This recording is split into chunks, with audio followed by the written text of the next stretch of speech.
police in Malaysia have identified two more suspects in the death of the half-brother of North Korea's leader. One is linked to the North Korean embassy and the other works for the country's airline.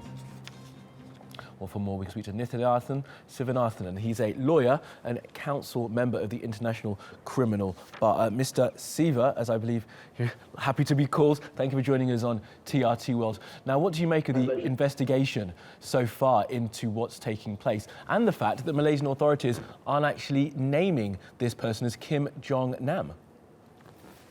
Well, the problem that we have is basically, of course, the passport he was carrying was not a passport in the name of Kim Jong-Nam. It's just that there's a lot of speculation that it's him. But from a legal perspective, until they have a DNA comparison or until we have a positive identification that this is in fact the same man, I don't think the authorities are in a position to say for certain.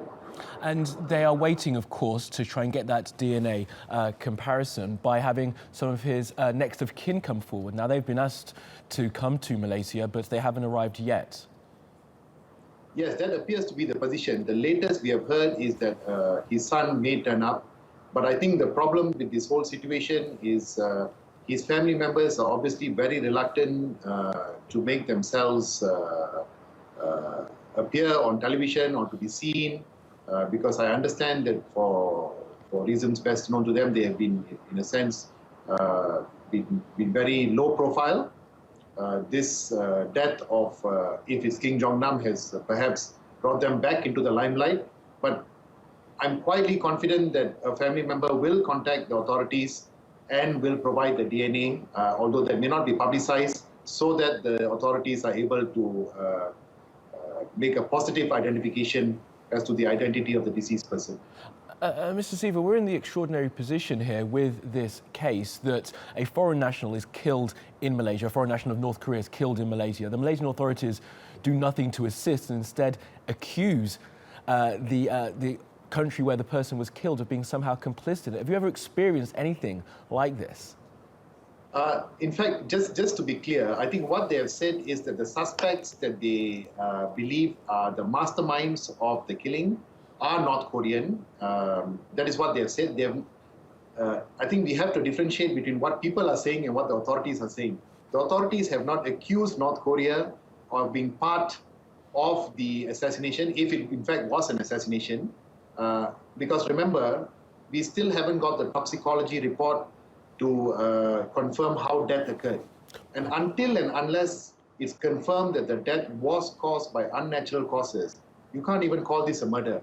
So I think that's the predicament that everyone is in. Absolutely. Everyone is looking at it as an assassination, but we do not have scientific confirmation as to what caused the death. Well, Mr. Siva, you do say that, but if you remember, within a day of the death happening, South Korea were out saying that he'd been assassinated by the North Koreans.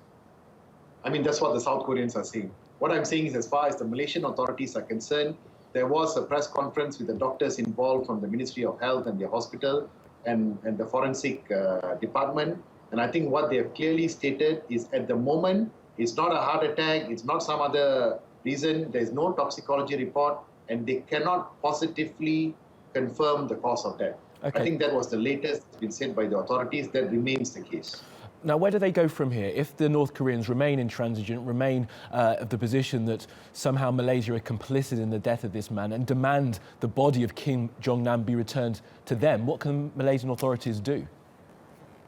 Well, under our laws, it's very simple. The body can only be given to the next of kin, and if it's established that there is no next of kin or the next of kin is not willing to claim the body, then we go on to the next stage. I mean, I think you have to remember here, if he is who he is, then theoretically there is a next of kin in North Korea. And that would, Kim Jong-un himself. And that would be Kim Jong-un, Yeah. Do you say? Exactly, yes.